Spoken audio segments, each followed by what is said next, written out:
मदनी ने जो कहा है उस पर आपकी प्रतिक्रिया चाहेंगे। जिहाद का भी जिक्र एक तरफ किया गया और दूसरी तरफ कई और बातें की। देखिए, असद महमूद मदनी अपने चचा अरशद मदनी साहब से पिछड़ रहे थे। पिछले दिनों उनका बयान बड़ा सुर्खियों में रहा। वो भी लोगों के बीच में, खास करके मुसलमानों के ऊपर जुल्म हो रहा है, इसको लेके एक भाषण उन्होंने हिंदुस्तान के सामने रखा था और उनमें उनके ऊपर क्वेश्चन मार्क खड़े हुए और वो सौहार्द, कहीं ना कहीं ताना बाना जो भारतीय समरसता है उसमें सेंध लगाने की कोशिश कर रहे थे, वो हुआ नहीं। अब असद महमूद मदनी साहब आ गए हैं। ये भी पूर्ण रूप से सियासी आदमी है। इनका भी मैंने भाषण सुना, उसमें ये जिहाद को लेके डिस्क्राइब कर रहे थे इस्लामिक तरीके से। अच्छी बात है, चिंता करना और जिहाद पे डिस्कशन करना ये भी अच्छी बात है, लेकिन कहते कहते उन्होंने अपने बात को कॉन्ट्रडिक्ट किया और वीडियो में लास्ट में आप सुनेंगे कि वो अगर हम पे जुल्म होगा तो जिहाद होगा। किसको धमकी दे रहे हैं आप? भारत की सरकार को धमकी दे रहे हैं।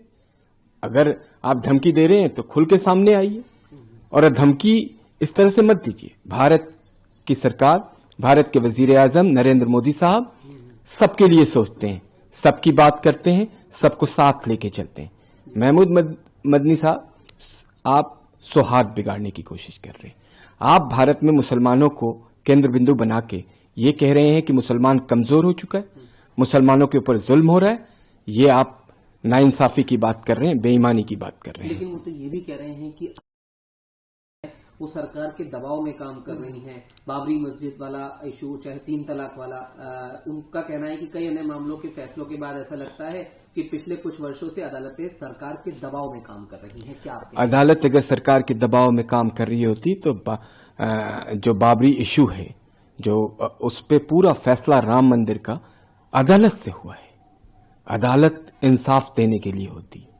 3 तलाक की आप चर्चा करते हैं, मुसलमान बहनों को आपने कहां नीचे हाशिए पे लाके खड़ा कर दिया। अगर अदालत ना होती तो उन्हें इंसाफ नहीं मिलता।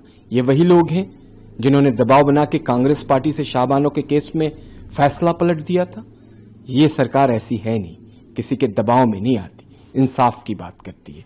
और आप सिर्फ मुसलमानों को टारगेट आपको दिख रहा है। आप मुसलमानों के एजुकेशन के लिए कभी बात नहीं करते। आप मुसलमान औरतें और बच्चियों के हेल्थ की कभी चर्चा नहीं करते। क्यों नहीं करते? क्यों नहीं आपके ऑर्गेनाइजेशन में मुस्लिम महिलाएं काम करती हैं? क्यों नहीं उन्हें बड़े ओहदे पे लाने की आप हिम्मत करते हैं?